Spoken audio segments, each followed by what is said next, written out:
Welcome back, ladies and gentlemen.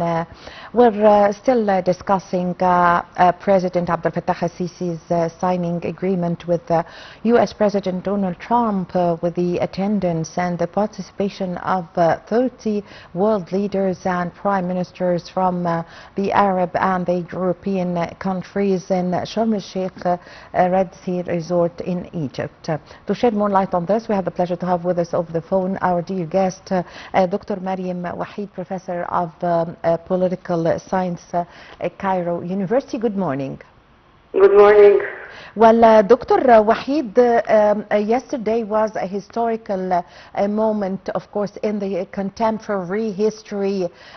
Egypt was able to, as a mediator, of course, and playing a great role and a very important role in the Palestinian question, to be able to gather participants from around the world and the Arab world with the attendance and the co-chair conference between President Abdel Fattah al-Sisi, co-chaired with U.S. President Donald Trump, to sign a ceasefire agreement and a peace agreement in Sharm el-Sheikh. How did you follow this?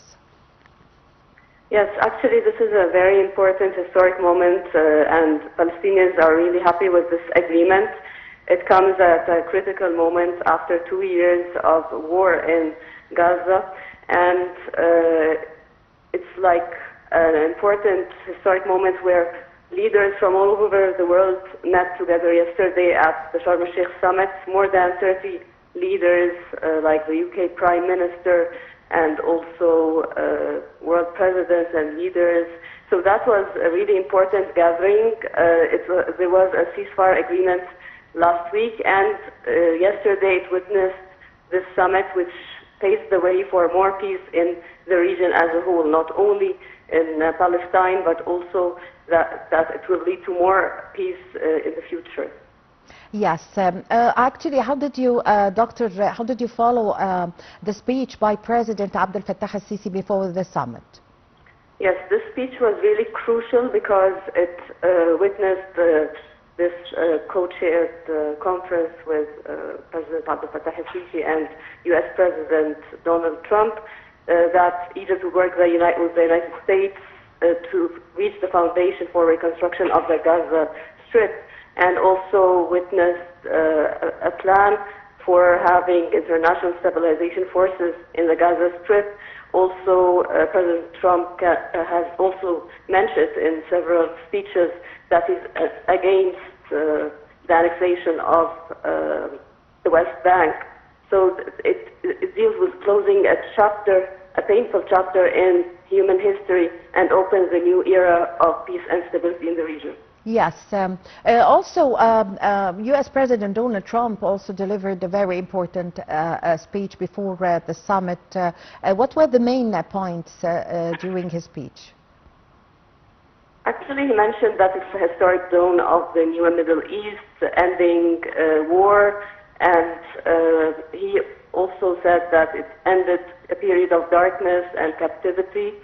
So he said that we will, it's a brilliant moment of time to have more peace in the region, and he will work on with also international partners for the reconstruction of Gaza in the coming times. And also he mentioned that there's an urge in Israel also to focus on peace and reconstruction.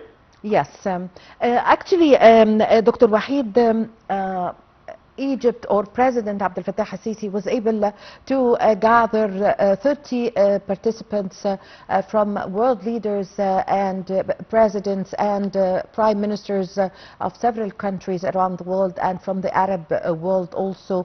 The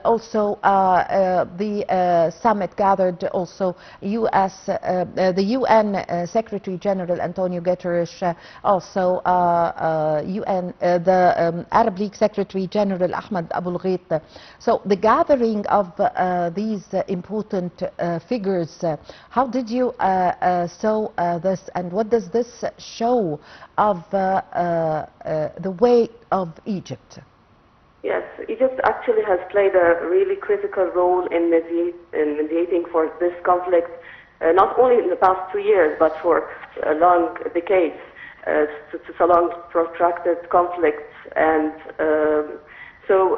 this gathering with various leaders, as you mentioned, European leaders, and also like a UK Prime Minister, and also the former British Prime Minister Tony Blair also was also present, and he said that he will work on this board of peace as an interim governance of Gaza in the coming period. So U.S. President Trump has proposed this 20-point roadmap, and what would be crucial in the coming period is the establishment of this transitional governance authority under international supervision. So more talks will come later on this governance authority. Yes. Also, there was on the sideline of the summit, there was sideline meetings between President Abdel Fattah al-Sisi and a number of world leaders and prime ministers. That was very important. What's the importance of this sideline meetings in getting the world leaders' point of views of the countries closer to each other, speaking in a friendly way, coming closer to each other? Yes, world leaders were really happy with this agreement because the EU, for example, is working on submitting and giving the humanitarian assistance in the Gaza Strip, and for the past the past months.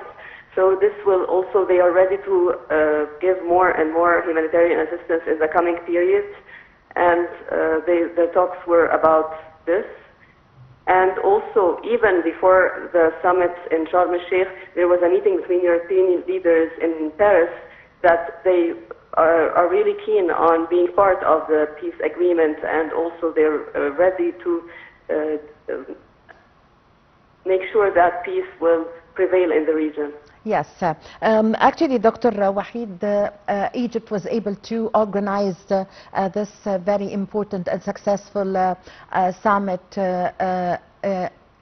in the Red Sea resort of Sharm el-Sheikh on the Egyptian lands. And what does this show of the stability and the security of Egypt? Yes, of course, that's all leaders actually know this, and this was mentioned clearly by the speeches of U.S. President Trump, and also because, for example, the President of France, this is his second visit this year to Egypt. So all of this, and specifically a big conference and a very successful conference in Sharm el-Sheikh is, of course, a really good example of stability in the region, and they know that, and that's why also this was the place that they agreed to meet there. Yes. Dr. Waheed, also what is the message that Egypt is sending to the whole world by organizing this summit and by the signing of this agreement, a peace agreement or a Gaza ceasefire agreement? What does this show of Egypt abiding by, always abiding by peace, and whatever happens, Egypt is back to the is always keen on the negotiating table? Yes, of course, this is in accordance with the foreign policy principles that Egypt abides with, and also in accordance with international law. So ending the genocide and delivering humanitarian assistance to Palestinian people and the construction of Gaza are all key pillars of Geneva Conventions, for example. So it's in abidance and in accordance with the international treaties, and specifically, for example, the Geneva Convention of 1949. Also, Egypt was always keen on, and even the EU countries also mentioned this, that there will be that just and sustainable peace is very important at the moment, and also the two-state solution. And the EU said that it will be committed to contributing to this transitional governance. supervised by the Palestinian Authority and also the international stabilization forces in the coming period, till we reach the whole agreement on peace in the coming period. Thank you so much. I really had the pleasure to have this phone with you. Thank you for your valuable information. Thank you for your time, Dr. Mariam Waheed, Professor of Economics and Political Science at Cairo University. Really had the pleasure to have this phone with you. Ladies and gentlemen, a short break and I want to be back with you.